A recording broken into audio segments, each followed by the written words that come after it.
from the great hills of Philippia in the east to the bustling ports of Carolusburg in the west, and all the imperial possessions and realms in between. This is TEL IMPIR, bringing you developments from every corner of the empire and beyond. Today, TEL IMPIR brings you notice of a daring raid on the perdizo capital of Luxensgran, the centre of villainy and unoriginality in Estos. To the average Sarovian, travelling abroad to Luxensgran hardly seems like leaving Saarholm itself, but to the sharp-eyed man or woman, the city will prove to be as poorly made and as unremarkable as any city beyond Sarovian borders. Luxensgran, a small city founded by Mr. Riesberg and his delusional sycophants, has reported that a military raid on its inhabitants has occurred according to military press documents obtained by the Ministry of Defence. After enemy forces were caught on routine patrol near Prus and forced to surrender, the Ministry of Defence reveals that Sarovian commandos of the FOE, or the infamous Special Operations Task Force, raided critical civilian and military infrastructure on the evening of March 31st, damaging morale and enemy organisation. Similarly, the Imperial Army Press Secretary reveals that Sarovian commandos did invade and seize critical buildings in Luxensgran, but Mr. Riesberg, fearful of defeat by the hands of the Sarovian forces, quickly closed all entries to the city and prohibiting his personnel from engaging in battle with Crown forces. In the Asaguri Hoquenna Imperial, the Saarholm Crowns remain on top with a 4-game winning streak, most recently, of course, beating the Virgos Vortex 6-3. The league, originally approached with hesitation and scepticism, has become a people-pleaser almost overnight, thanks to the efforts of the Ministry of Culture. Monday's game proved that Virgos has taken to heart the lessons they learned last Thursday when the Prus Lions thrashed the Vortex 12-1. But the timid and weak team that was decisively defeated at the Robert Lion Centre last week did not re-emerge against the Saarholm Crowns on Monday.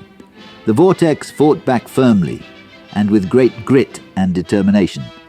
The Vortex will have an opportunity to redeem themselves this Friday with a rematch against the Prus Lions. Time will tell if these great players, led in part by the inspiring Christopher Braganza, will turn their fortunes around in the games to come.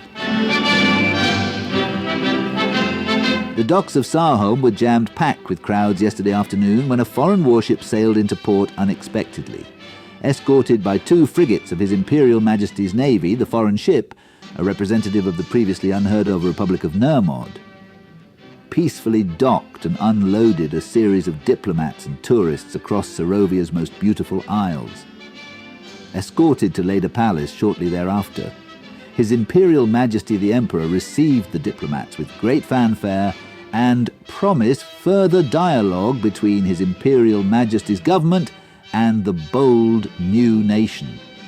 Sources from the government indicate the meeting was a great success, with many Neomod representatives and tourists alike reportedly amazed with Saarholm's beauty and sophistication. The Foreign Secretary, TEL Onopono Gregor Atlas, has been approached for comment, but none has been supplied yet. There is a raging political debate occurring right now in the very heart of the empire. The Lord Sunstead, famous Liberal politician and Federal Minister of Immigration, has been caught at the source of an artificial intelligence art scandal. Some Sarovians, who always pride themselves with their exceptionally good hand-drawn art, have taken offence to Lord Sunstead's mass production of AI art and portraits. Opponents to the art claim that while these projects, which are realistic and good in their own right, actually take away income for Sarovia's many talented painters and artists, as well as diminish the value of the hundreds of custom Sarovian art pieces drawn over the years.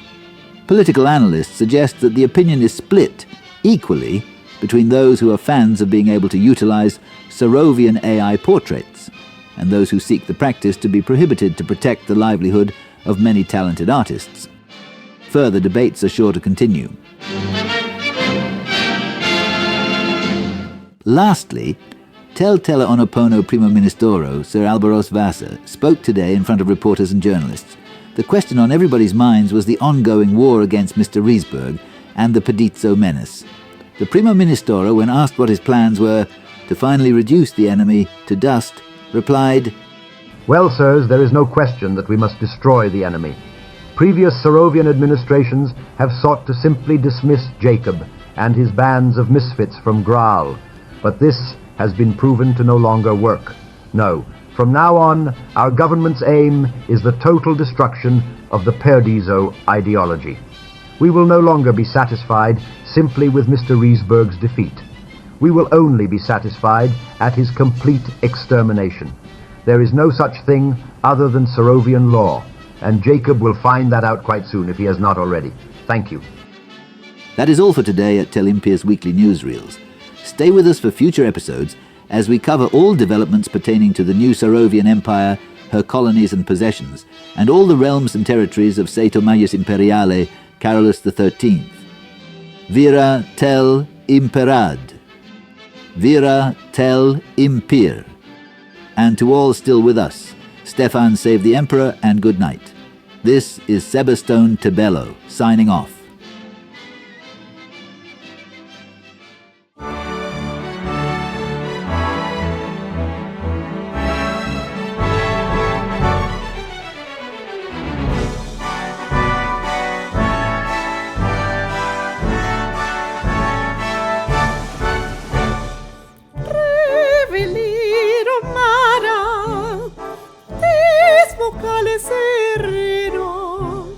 Solgaros terrirno pornos, disco mariros divene ioner pro, pecuare via mar passusomos.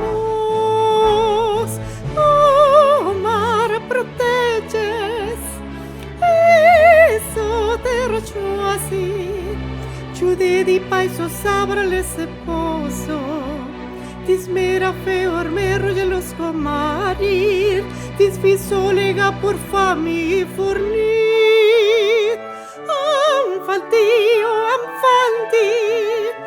te bene, ito terri rossiru verdis perros, gidiri protegirse i torozene, i brandir di sabre la tara de sterra, isso disma sompro marredo unir.